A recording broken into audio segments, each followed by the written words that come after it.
Are you only interested in reading the Bible because you want to use it to crush your enemies? First of all, period queen. Love that for you.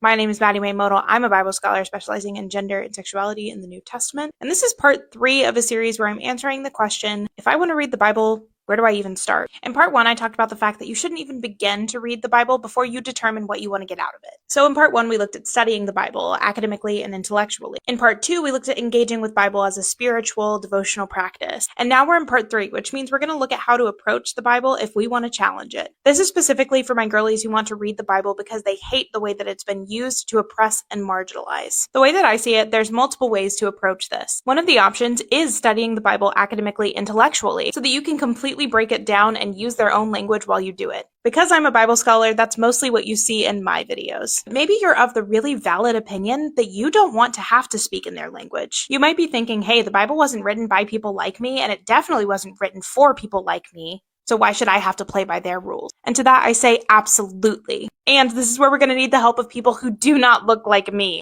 A white girl.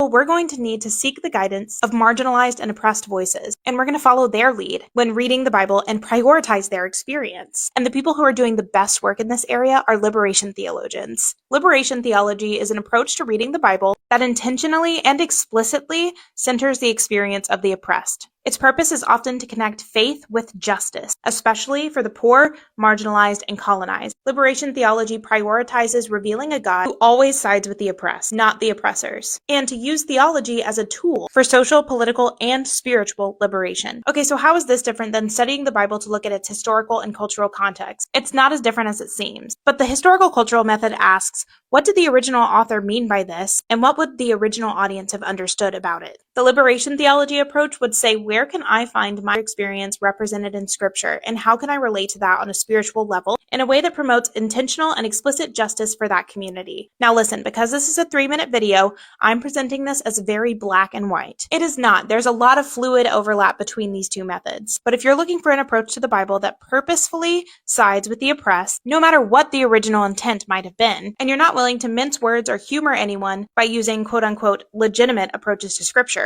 but this is where we ask, who decides what's legitimate and illegitimate? Here's the answer.